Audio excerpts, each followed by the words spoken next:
সামনে সাসপেনশনের অয়েল সিলটা কেটে গেছে, যার কারণে অয়েল লিক করতেছে। একটু বেশি খারাপ রাস্তা অফরোডিং করছে, যার কারণে এরকম অবস্থা হয়েছে। দেখি পালসারের সামনে শোরুম আছে একটা, ওই শোরুমে গিয়ে দেখি এটা লাগাইতে কত টাকা নেয়, কারণ অয়েল সব লিক করে পড়ে যাচ্ছে ডাইন সাইডের সাসপেনশনে। আসলে বাইক চালাইতে গেলে যে কত কিছু দরকার হয়, পদে পদে খরচ। যারা মনে করেন যে একটা বাইক কিনবো, তেল ভরবো, চালাবো, এরকম না ভাই, এরকম চিন্তা কেউ করেন না।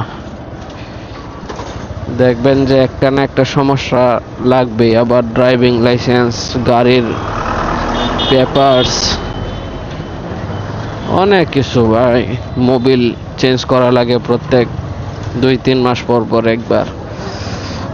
মানে 2-3 মাস পর বলতে ওই যে আপনি যদি 1000, 1200, 1500 কিলো চালান, তাহলে একবার মোবিল চেঞ্জ করতে হবে। এটা আপনি জয় দিনেই চালান।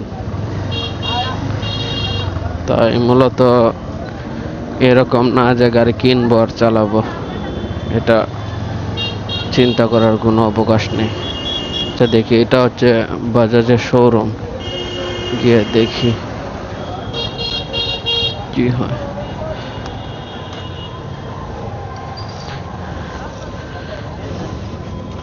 এই যে এখান দিয়ে অয়েল লিক করতেছে। ভাই টেকনিশিয়ান কি আছে আপনি না? এই যে আমার সামনে আর কি সাসপেনশনটা দিয়ে অয়েল সিলটা ফেটে গেছে আর কি, লিক করতেছে। এই যে দেখি, এই যে এটা, হ্যাঁ অয়েল সিলটা লাগাইতে হবে আর কি, আর মোবিলটা ড্রেন দিব। হুম,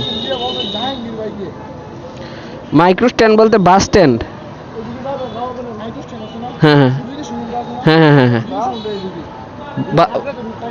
জি জি জি, রাস্তা দিয়ে ঢুকবো আর কি। আচ্ছা ঠিক আছে, মনে হয়। আচ্ছা ঠিক আছে।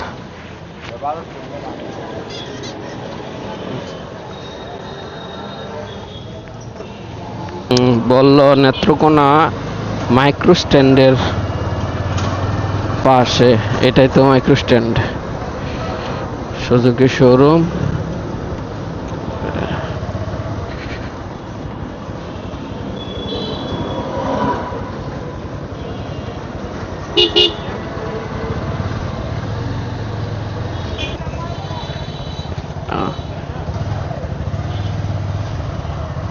ভাই জাহাঙ্গীর ভাইয়ের দোকান কি এটা নাকি?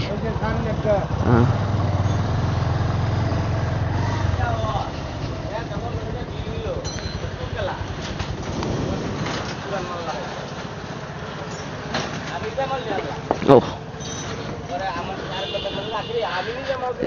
জাহাঙ্গীর ভাইকে আপনি না? আমার মানে গাড়ির অয়েল সিলটা কেটে গেছে আর কি, ওই যে অয়েল লিক করতেছে, অয়েল সিলটা লাগানোর জন্য এসে। আর মোবিলটা ড্রেন দিতে হবে আর কি। মোবিলও আছে, অয়েল সিলও আমার কাছে আছে। মানে শুধু আপনার ওয়ার্কের খরচটা আর কি, সার্ভিসের খরচটা কত দিতে হবে এটা?